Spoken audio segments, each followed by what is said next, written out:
The following is intended only for mature audiences.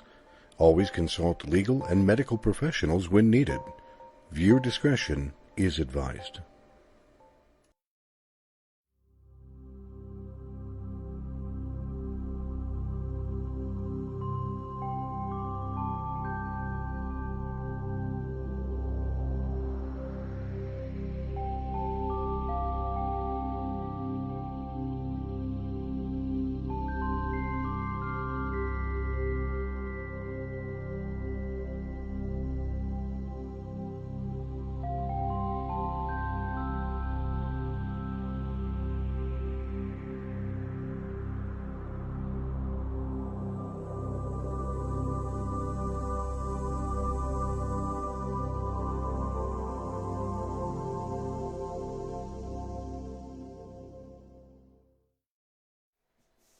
Good evening, everybody. This evening we're running a little bit behind. It's almost like trying to do too many things at one time. And technology, yeah, ironically, if you look at what our show's topic is this evening, it's ironic that I'm experiencing this kind of problem on a show of all things possible. This evening, right now, we have Jared Walters in the upper left-hand corner, and down below is Miss Kelly Hurst, KB Hurst. How are you folks doing this evening? Doing well. Awesome. We're hoping Pat Beers will be joining us here momentarily. She had to reboot her system, which means that she's experiencing her own little bits of difficulty as we go along. So again, it's ironic, and yet Mercury retrograde is very much showing its head and giving all of us a little bit of the middle finger. So this evening's topic is how is technology affecting the spiritual side of life? And it is an ironic thing for me because I hadn't really thought about it until this topic came up. And then we turn around and we look at and we say, let's check this out. Because to me, it has both positive and negatives.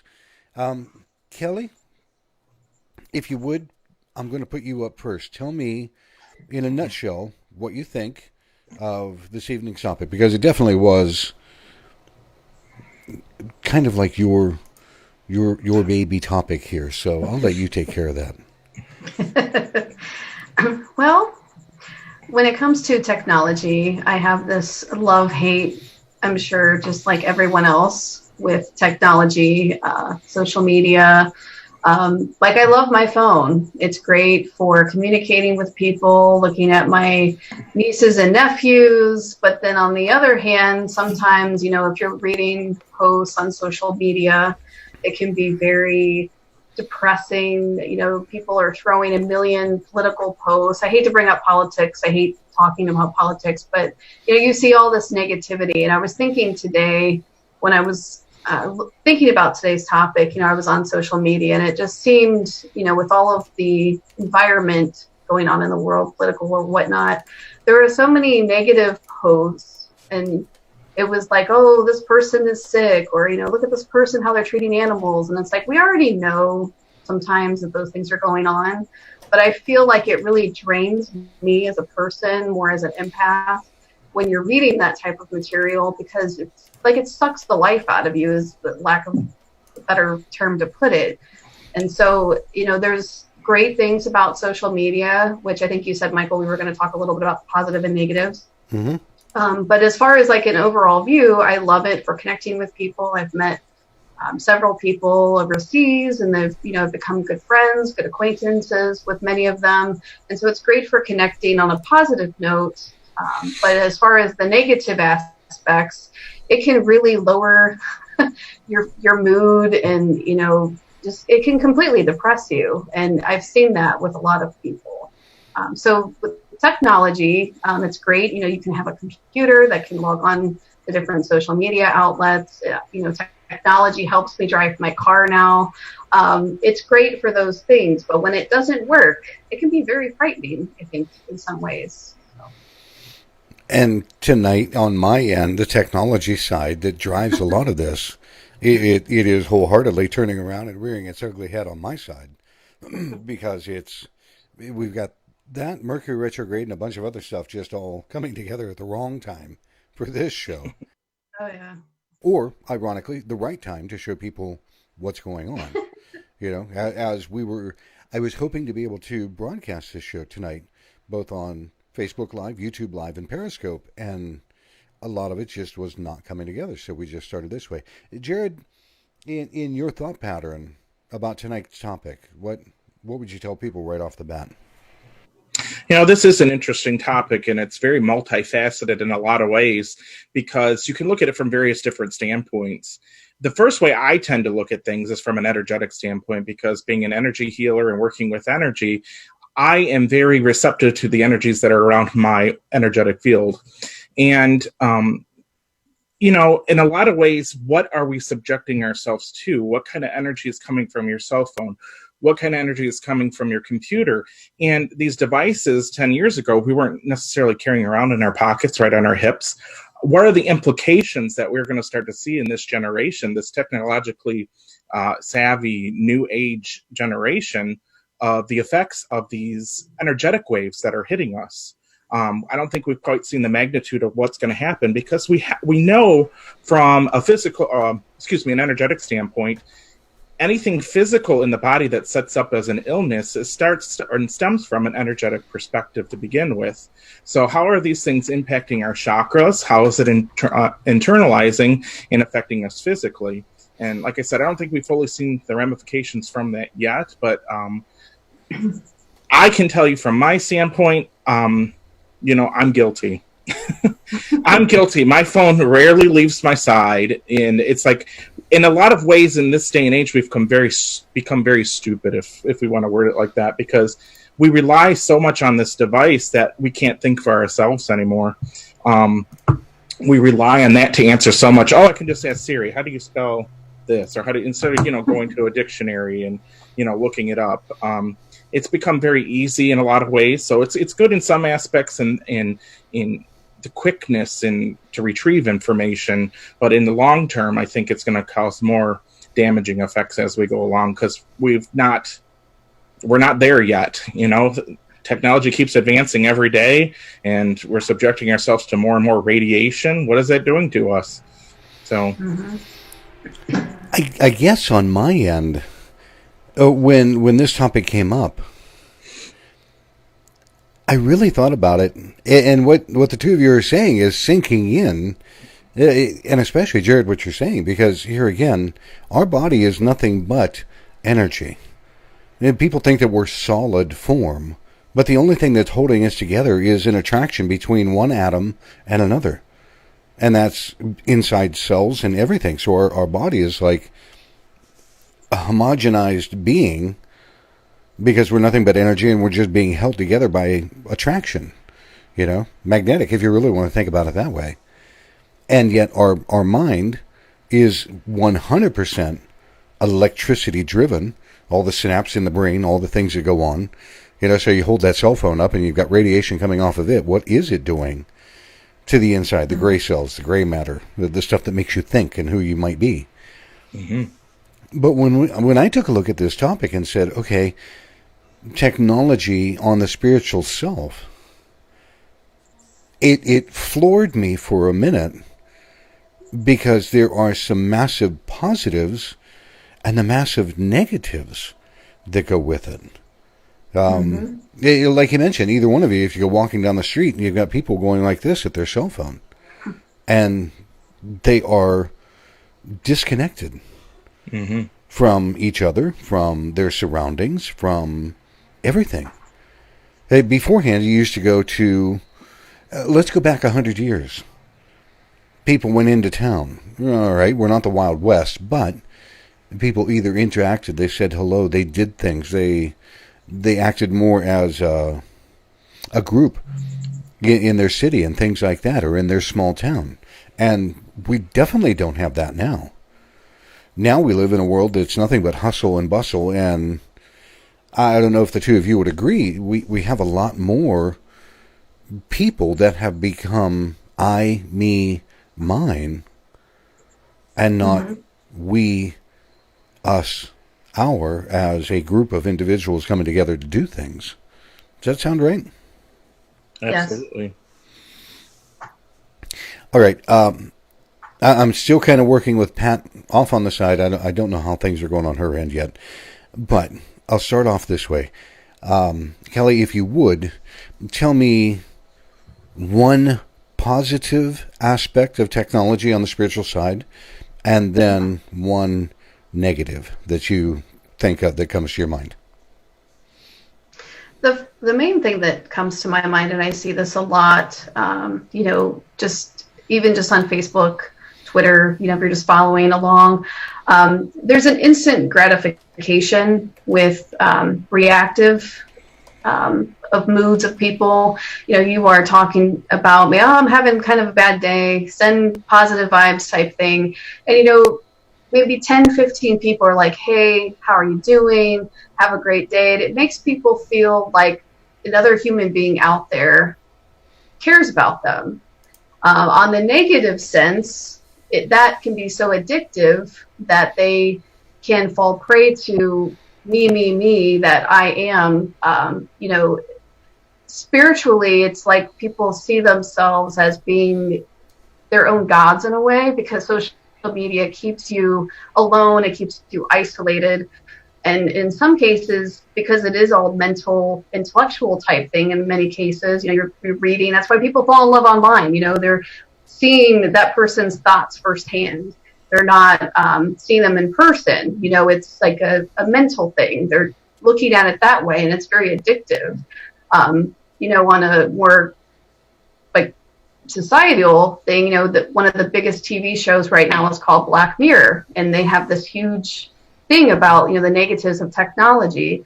I've seen more positive, I think, for myself than negative, because I've had more positive experience, but I also limit myself to some of that negativity. I shut it down. I don't try to read a lot of the negative stuff. I scroll past it. It's, I think that if someone is waiting on something instantly to come, for instance, if I post something on Twitter or Facebook, like, hey, happy 5-year anniversary. I posted that last week when my husband, for my husband and I's 5-year anniversary. And, you might get 100 likes. Great. We're happy for you. I might post something one day and no one even liked it. No one cared about it. And, that can, if I was a less sure of myself type person, I don't rely on social media to let people, how I know how people think about me. But if I was one of those individuals that relied on that connection, that could be very depressing. There was actually a study that I read this past week where teenagers, and maybe I'm rambling, if I am, stop me. But there was this thing where teenagers were more depressed now than they were like when I was a teenager because of social media. And then I see that as being that instant gratification. It becomes addictive, almost like a drug. It has some positive effects and it has a lot of negative effects. And I've noticed that even just with people my own age, I see them kind of falling victim to some of that. And I'm like, we're 40, it's okay if you have a bad day, we all are kind of in the same boat. But, just along the positive and negative, I'm seeing it's an instant gratification, and that can be a positive or that can be a negative. And it's all based on perception and that mental intellectual thing that we have going. We connect more, I think, on a soul sense, but on an intellectual sense as well. We can really see people. If I'm writing to someone or I'm talking to them, I'm really having a connection with them because they're reading my thoughts. And in a sense, it's like someone is reading your mind. And how attractive is that if someone can read your mind? So that's why I think dating sites are so popular. But I'm going to stop rambling. So I could go on all day about this topic. I really could. You could. See, that makes me laugh because I'm working on things and I hear Jared's voice go, yes, you could. I'm like, oh, boy. And Jared, let me ask you, on the topic, tell me one positive thing of technology on the spiritual side and one negative that you think about. I was pondering that thought when you had initially asked Kelly that. And first of all, Kelly, happy anniversary to you. Thank you. from a positive standpoint, the one thing we can look at is how technology has actually made it attainable for people to seek help, if you will, to seek information. So, taking online classes now, your teacher might live in California and you live over on the other side of the country, it makes it more attainable to learn, to grow, to, get you can do energy healings by distance. I mean, I don't need to do that face by face, but it allows us to reach more people. And in that concept, like I said, to learn, to grow, to find information, get yourself started. If you're just coming into this new age metaphysical idea, where do I start? Of course, you can always go to your library, but sometimes you're limited. Some of those books are a little older, and who knows who's putting the books in place. But you can find everything and anything you need online, and tools as well, spiritual tools as well. You can shop and buy the things that you might be looking for that might be harder to find if you don't have a metaphysical shop in your neighborhood. So that's one positive, I think that comes out of this. And again, I have to go back to, on the negative side, from an energetic standpoint, what is it really doing to our physical bodies in the long run? You're seeing a rise in people with anxiety more these days. Could there be a component to that as the type of energy that you're starting to receive? Most people out there aren't aware of how energy impacts the body and how you need to cleanse yourself and prepare yourself on a daily basis. How is that energy coming in and what are we doing with it? I think if anything, the levels of radiation, you have your cell phone towers, our computers, we're around this stuff every day. And to me, the energy that we're receiving is not for our highest and best good in the long run. For instance, when I go to bed at night, I no longer have a landline in my home like most people don't, because we have cell phones now. We've paid for that cell phone plan. But I have a square piece of shungite that I put next to my bed because shungite is said to combat the effects of negative EMF, radiation, things like that. So it can turn it into something more positive. So I definitely think, if you're going to use your social media, you're going to use your technology, go on and research and find ways that you can combat this negative energy. Our body thrives off negative ions. That's what's on the Earth's crust. There's a lot of issues because people are wearing shoes. They're walking on false ground, cement, asphalt, stuff like that. That doesn't necessarily play a role in technology, but it does, because as we get advances in machinery and things like that, things start to change. And we start taking away from the natural environment and we're putting in artificial stuff. So we have to keep all of this in mind and how that negatively is going to impact us in the long run, because the Earth is where it's at. That's where all of our energy and support comes from, those negative ions that are on the crust of the Earth. We need to walk barefoot. We need to regenerate and repopulate the energy within our body in other ways. So that's something I had not considered. See, this is why I thoroughly love doing our show. Because there are times that I'm just as like a person that may not know anything. If they're in the chat room or they're listening on the podcast later, I learn something every single show. I learn things and I love it.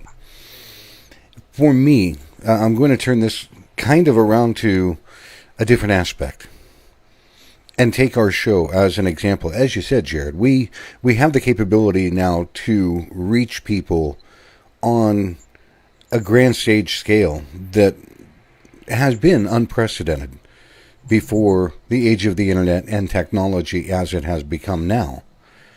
Take a look at us. We're reaching, as a week goes by, we're reaching a couple of hundred people, and podcasts being listened to in 10 different countries around the world. 5 years ago, that would never have happened unless you had a major syndicated television show and a major syndicated radio show. You couldn't really achieve that. So technology in that aspect has dramatically shifted the way that people ingest what information they're picking up.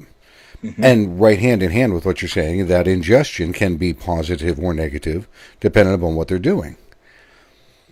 The negative side of this, and I will use an example of a negative side, is dwindling interpersonal connection. just like at your shop. Oh, yeah. It started out before Facebook became rampant. There was a lot of people attending seminars or small instructions or group gatherings. Okay. Yes. And the energy that you had in your store when there was a lot of people massively affected in very positive ways. Whether we were learning. The one time that I was able to do a seminar at your store, okay, was massive for me because I was able to bring my own personal material and work directly with people. Yeah. They're sitting there, I'm up here, we're intermingling, we're exchanging energy. Yes. We are still doing that to some degree, but yet it's nowhere near the connection that we had in a circle. It's Stephanie, now interpersonal, It's exactly. not a personal. Stephanie and Pat have a spirit circle. I don't know if you've been to it yet, Kelly, or not. No, I have not yet. Okay. But they have a spirit circle, I believe, once a month. And that's directly focused on everybody interacting with everybody. Or in a shop or in an audience. You sit down and you're learning something. You are becoming a part of a group to do something. Yes, we're still doing that online right now, right at this moment. But it's not the same. And that's what looks at me. I look at that and I go, wow, we are achieving more, and yet we're still not connected the way that we used to be 5 years ago. Bingo. Okay, let me ask both of you, because Pat may not make her appearance this evening because her laptop, folks, if you're watching or listening on the podcast, Pat Beers was going to be on the show this evening and turn around, and her laptop at the last minute took a juncture to go on vacation. So she's not able. She's trying to reboot and get her stuff all together. She might join us here in a little bit. I'm not sure. When we look at, and I want to say more the spiritual side, if we all back up and go in a room and close the door, we have our own thoughts and that's it. So we have the ability to meditate, to reflect, to do introspection. Do you believe that, and one of you said your phone is never far away from you. And I believe a lot of people are like that in today's world. Do you believe that we are spending less time focusing on ourselves and more time focusing on what's out there? Jared, I'll ask you that one. I absolutely agree with that. We're focusing more on, let me put it this way, we're looking outside of self. We're looking outside of self to get gratification. We're looking outside of self to for everything. I can't think of one specific, but everything that we're doing is right here on our phones or, on a computer or on a tablet. It's like, I no longer have to think for myself because Siri can do it for me, or I can look it up right here on Google. It's on here, and you're 100% correct because, those connections that we're making with people are through a screen now. I could be sitting over across the room and texting the same person in the room. You see that a lot instead of actually having a face-to-face conversation. And I bet you can agree. How much can you agree when you text somebody? You can't always get the inflection in it. You always can't get exactly what the true meaning out of what it is because it's not an interpersonal. It's not a connection between the both of you. And you're like, oh, well, she's grumpy today, and no, she's actually not. It's just we're looking outside of self for answers to everything instead of going within and contemplating, meditating, doing those type of things. Kelly, what about you? I definitely agree with what Jared was saying because I really feel a lot of times that I need to separate myself from social media.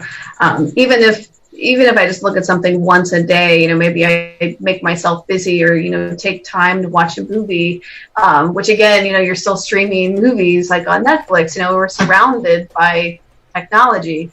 But, just taking time for yourself, like I mentioned before the show started, I like to go hiking, the national park by me. I really feel a lot better when I do that. If I spend a lot of time online, I tend to be like, you feel like there's a mud that you need to wash off when you spend too much time on social media, just like Jared was saying about the energy. And you really do feel that if you really sit back and think about it. I don't know if it's, some of us that are over 30, I know some of the younger generation, they grew up with these things where I didn't, I still remember landlines and, when the cordless first came out. Right. But it's that whole concept of, this is here for you. It's meant to be for you, even with the advertising and the propaganda behind it. It's, very much, this is for you, the iPhone, it's like everything is about you. And it's, it's great advertising, but it's bad for your spiritual being. I if someone doesn't think of the soul in that sense, I do, but not everyone does, and that's fine. But I feel that, even if you don't look at it from a spiritual perspective, you still feel it mentally. Just like you were saying, Jared, there's so much anxiety. I can't tell you how many times I've seen this uprise of depression on social media. Everyone has anxiety. Everyone has depression.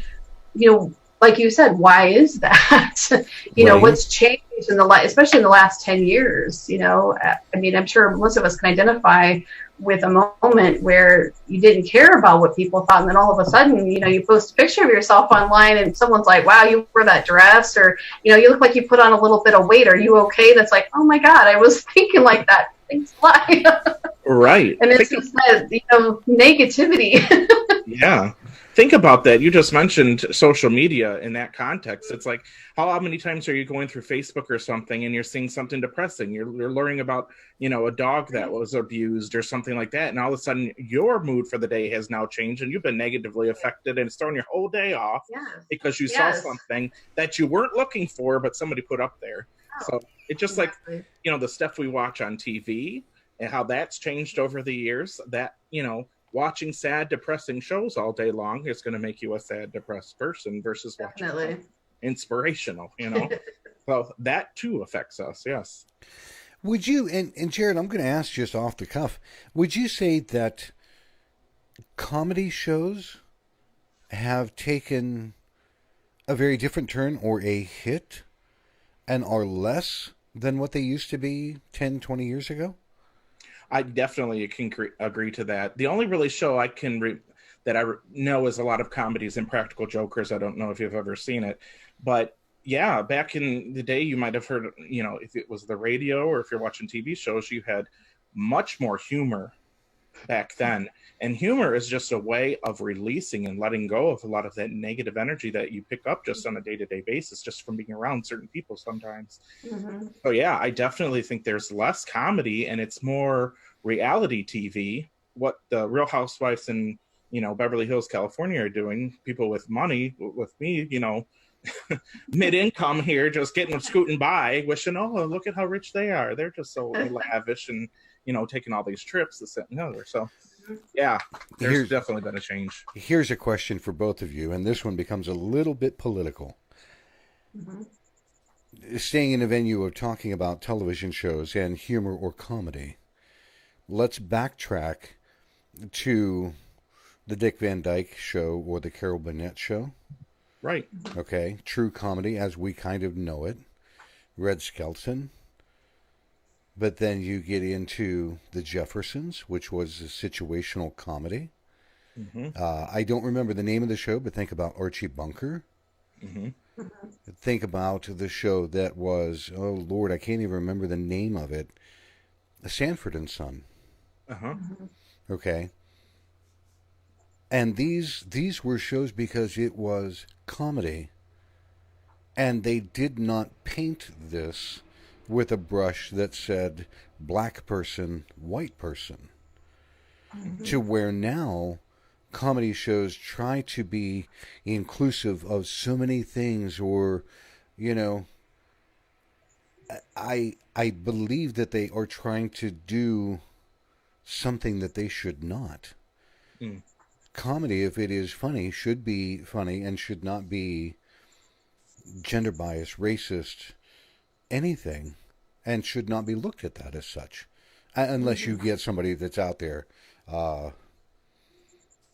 If you can think like Andrew Dice Clay, was wholeheartedly not really comedy. It was offensive to a lot of people. It would make some people laugh, and other people would go, "Oh my God, no," you know. And I don't see. You go back a little bit of time, and you take a look at the show Friends on TV. It was funny, and everybody loved it. But you don't see that now. So I want everybody that's listening or watching or paying attention, think about that for a minute. We're going to stop and take a little bit of a breather. I'm going to check on Pat and see where she's at. And then when we come back, I'm going to hit you with the real question that I have on my mind that's behind all of that. We'll be right back.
Coming back from our break, there's one question, and I phrased everything about television shows and comedy because I want to draw a little primrose path. And it goes like this. We would all agree, or the three of us at least, would agree that comedy is not what it used to be. Comedy has become politicized. The comedy has become poor to a point. Do either of you, or do both of you, how would you respond to this statement? I believe that comedy being missing in our lives has made the people, populace, grumpy people. Would you I agree agree or with that. disagree? Yeah. 100%. Yeah. People need to lighten up. Everyone is so serious all the time because they're told they have to be serious. If you're not a serious person, then like there's something wrong with you. And then that creates more anxiety, more depression. So it's like, well, I laughed at that joke, but now I'm in trouble. It's like, it's okay to laugh. It's human nature where we should be allowed to laugh. It's good for the soul. It really is. If you're not in a good place, then how can you carry on the rest of your day if you're in a certain state of being where you're depressed? It affects your work, whatever that may be, whether it's something spiritual. You've got that baggage. I think we're probably some of the more lucky people like us that kind of understand that and understand when we need to kind of escape.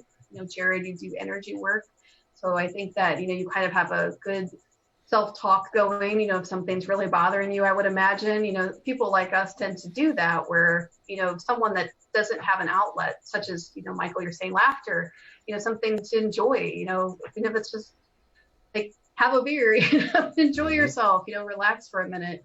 We don't relax enough. We're wound so tight, and then we have these things that are right at our sides all the time.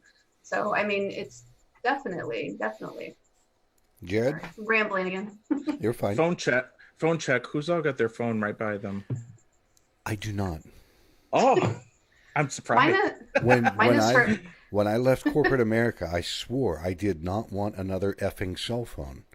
And I only got one because I wanted to stay in touch with my kids and because of a different business that I work in. Yeah. But honest to God, that thing is typically on mute and silent, and it sits on the kitchen table, and I don't touch it. I want to be more like Mike. Me too. Can't we all be like Mike? No. New slogan for the show. Be like Mike. The world would be in deep shit. Now, let's take this a step further.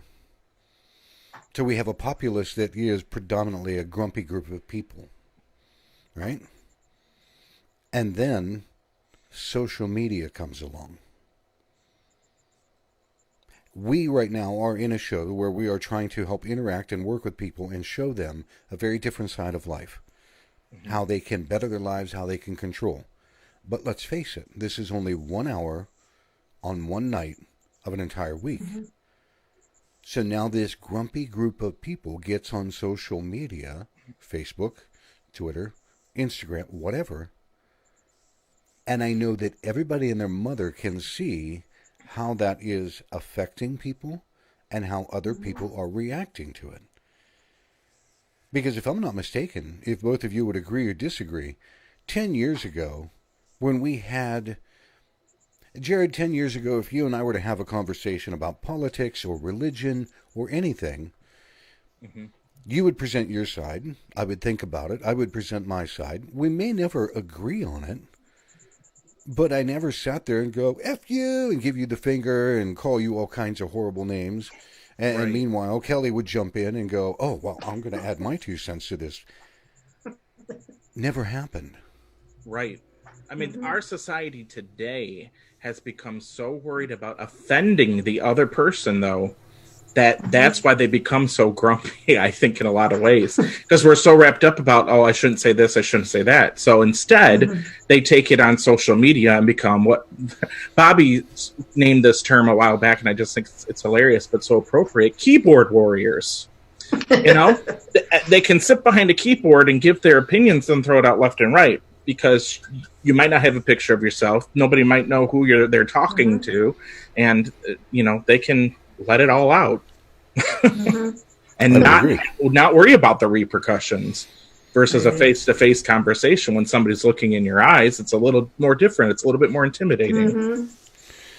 Now, here's my overall huge question. How is this affecting our youth? And what are we teaching them? think they're just becoming very depressed. They're learning from these social media behaviors, not necessarily social cues, because they're not really interacting in the same way that, they did 10 years ago. They're relying on social media to teach them about, sex education. They're, how, what to do as far as the rest of their lives go. And there's a lot of confusion. I see it at where I work. We have youth that come in where I work in my day job, and you see so much confusion. You see kids that are they rely too much on the opinions of others through social media. And I think that that's a big part of it, because like I said earlier, it is instant gratification. They're getting likes. If they're not getting likes, they're getting depressed. I was reading something else the other day, and I was like, I need to stop reading this because it was on social media.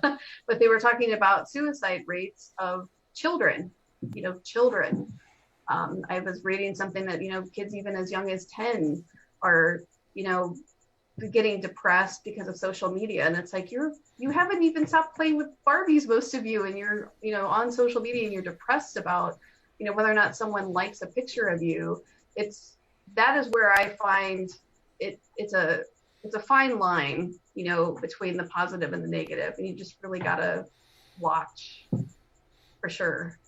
Jared? Yeah, I can see this look on his face, and I'm like, uh-oh.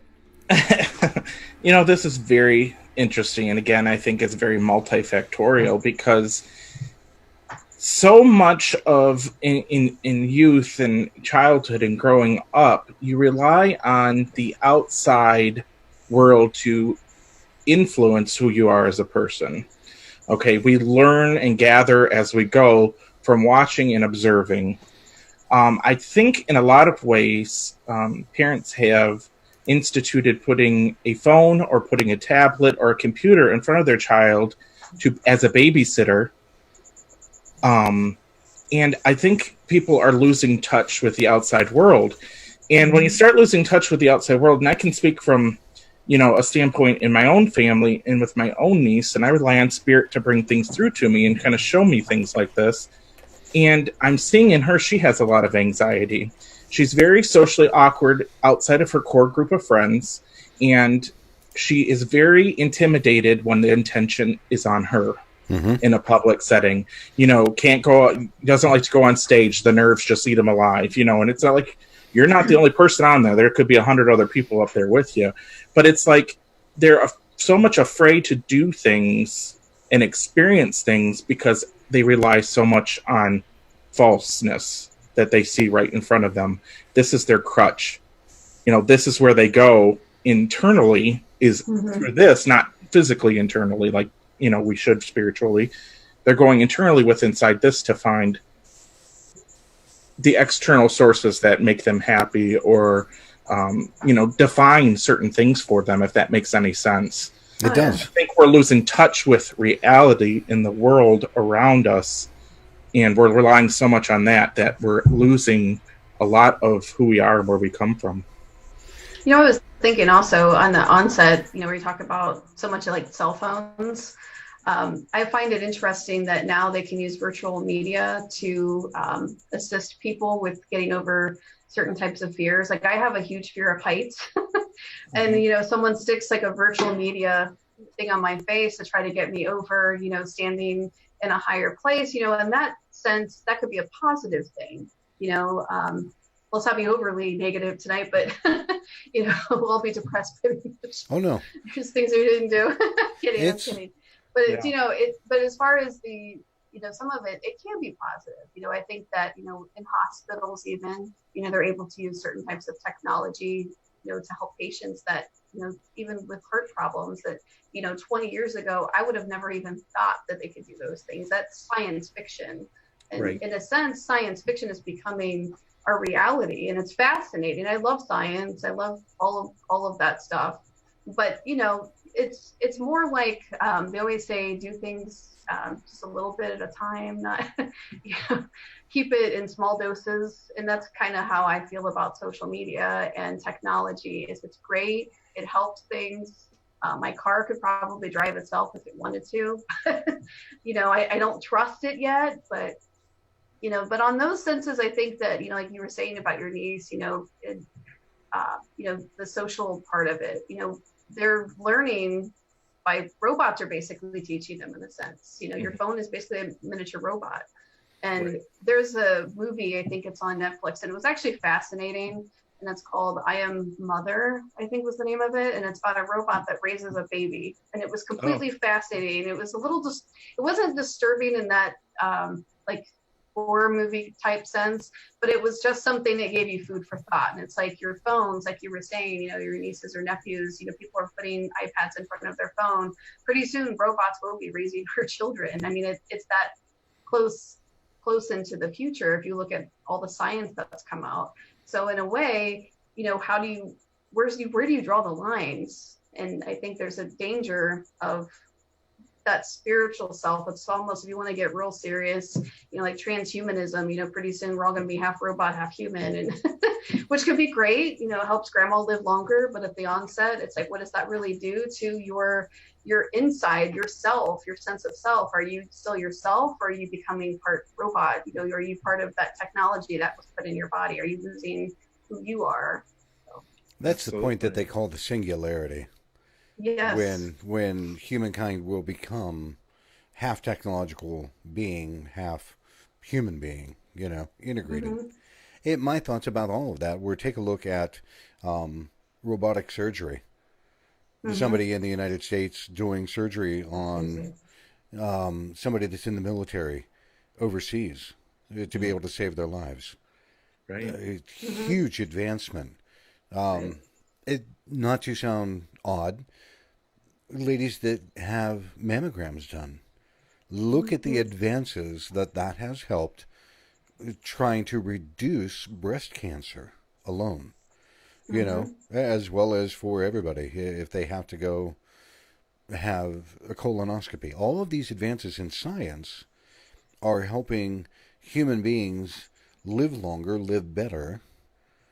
And yet, if I'm not mistaken, in all of this conversation, we're looking to connect with people because we're on social media. We're trying to connect while still retaining this barrier. And yet we're still looking for the same things. Spirituality and theology. It boils down to that question of who am I, where am I going, why am I here? And I find those aspects very fascinating. It's just like our show, we are able to reach a lot of people. We can talk about a multitude of things, but when this hour is done, people go back to their normal lives, and it's hard to tell what they're going to do. When you would tell someone, and I'll ask Jared, I'll ask you first, when you were to tell someone if they needed to be introspective, how would you go about telling them how to look inward instead of outward? Let me phrase it this way. Kelly brought up a very good point, and she kind of was talking about limit. Limit the amount of technology you're exposing yourself to in a day. For something very easy, you need to go inward, turn your phone off, go sit for an hour, meditate. Get away from all that technological advancement, and that's how you have to find your center. That's how you're going to connect with that. You have to limit. You have to find a balance. If you're going to go out and go for a walk and be in nature, leave your phone at home. Nothing is really that much of an emergency that somebody can't get a hold of you when you do get home. Think about the back to the days when you didn't carry the cell phone. You only had a phone at home, and you might have had an answering machine. They got a hold of you when they needed to get a hold of you. Someone found you. We can live in that quiet. We can go and have time for ourselves and leave that stuff at home. If you have to take it with you, turn it off. Just turn it off, and when you're done, you can turn it back on. But just limit yourself. To find your center, you have to come back to self and get rid of all that other outside distraction. I would agree. Kelly, what would you tell people? I would tell people if you can't limit, sometimes people, they have jobs. I have a friend who's on call with her company, and, they demand a certain amount of time a day. And if there's an emergency, even if it's 3 a.m, she's got to get up and answer that phone call. What I would tell some people, if you have the weekend off, at least pick a day out of the week, just even if it's just one day that you can, defrag, take that phone, turn it off, tell everybody, hey, I'm not going to have my phone on today. I'm taking a break. Let people know ahead of time where you're going to be, if they need to get a hold of you, if there's an emergency. Maybe you set a place and a time where you check your phone just to make sure that everything's okay, but then you leave it. You don't go back on social media. It's baby steps, because I think our technology, especially our phones, have turned into a third arm, a second brain. Yeah. And it's hard to turn that off. People joke all the time. It's like that book 1984 where people are staring into the television screens, and we have kind of turned into that a little bit. Maybe not as creepy, but I think that if you can just take a moment, set a day, a time, and like I said, just let people know where you're going to be, what you're going to be doing, so they don't worry about you. My mom calls me every day at the same time, and I live 2 doors down from her. It's like, I haven't talked to you in a while. It's like, oh, I'm just busy, or I was tired, I didn't feel well, I just took a nap. But you have that connection, and if she didn't get a hold of me, I guarantee you she'd be at my house knocking at my door. So there is that. So with technological advancement, advancements in technology, corporate America has put more on top of their employees to be more. Now, they didn't have cell phones 20 years ago. Right. What did they do then? Mm-hmm. We actually had to go visit our loved ones too from time to time. Right. I haven't heard from you in a while. It's like, well, it's much more better if you go in person. Mm-hmm. And that's 2 things that I would tell people. If they have a difficult time meditating, or if they don't have the capability to get out and be in nature, which I find a little difficult. You can go to a park, but some people would go to a park and want to relax and see all these people running around or doing all these things. There's 2 simple things that you can do. Mm-hmm. You've got that piece of technology in your hand. Call someone that you haven't spoken to for a while. Say hi. Reconnect with them. Spend time remembering happy things that happened. Relive the last time that you may have gone out and spent time going wherever, or gotten a pizza, whatever it was. The second thing that I would tell people, grab a book. Right. Turn off the television, turn off the cell phone, turn off the radio, turn on a light, plant your butt, and read. Because it sounds stupid. It can be any genre of what you would read. I wouldn't suggest taking time to read horror at that point, because you want your mind to relax. But immerse yourself and let your brain do nothing, because it is very difficult. A lot of people are finding it hard to have their inner voice not constantly talking or having the need to say something. Take 30 people and sit them down in church or any place. How many of them fidget because they have the need, they have to say something, do something? Mm-hmm. Today's folks can't just sit still and be themselves. Right. So again, you grab a phone, call a loved one, call a friend, call somebody, connect with them. Say hi. How the hell are you doing? Right. Mm-hmm. The other day, phone rang, picked it up. It was a friend of mine I haven't spoken to in 4 years. Wow. And we connected, and we remember, and it's just like that. That friendship is renewed all over again.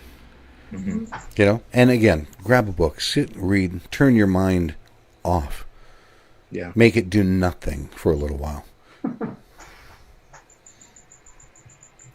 It's pretty profound when you think about it, how technology has changed our lives dramatically within a short period of time. I would agree. I would definitely agree. Okay, folks, we are going to say adios for this evening. We will be back again in 1 week's time. I'm not directly sure what was happening with Facebook. I was just looking at that. It is a Mercury retrograde. Our show is a topic about technology and the spiritual self. You can see what has been happening through the evening. But again, this evening, Jared Walters, Kelly Hurst, I appreciate both of you being here. I'm sorry that we couldn't get Pat Beers and our backup guy, Malcolm, because I had to actually stop his feed in the Zoom chat room. I couldn't get him back online. Michael, everything happens for a reason. Very true. So I heard anyway. I agree, and every time I hear that, I'm the stereotypical guy, and I want to give it the middle finger and say, "Bite this." Right. Yes. We don't always know why. We don't know why, but Yeah, everything. Trust in the process. yes. Yes, it's difficult. It is difficult. Anyhow, everybody, thank you for joining us this evening on Terra Turas. Next week, we're going to be hoping to stream live to Facebook Live, YouTube Live, Periscope. And again, if you missed the show and you need to catch it on a podcast, multiple ways you can catch our podcast. Just look on your podcast site for our show, Terra Turas. And you can visit us either on Facebook /Terra Turas, or you can visit our own website at www.terraturas.com. We're also on YouTube. You can search YouTube for Terra Turas and look at previous shows that we've got. At any rate, thanks everybody for joining. We look forward to seeing you again next week, and I hope everybody has a great weekend. Bye now. Bye.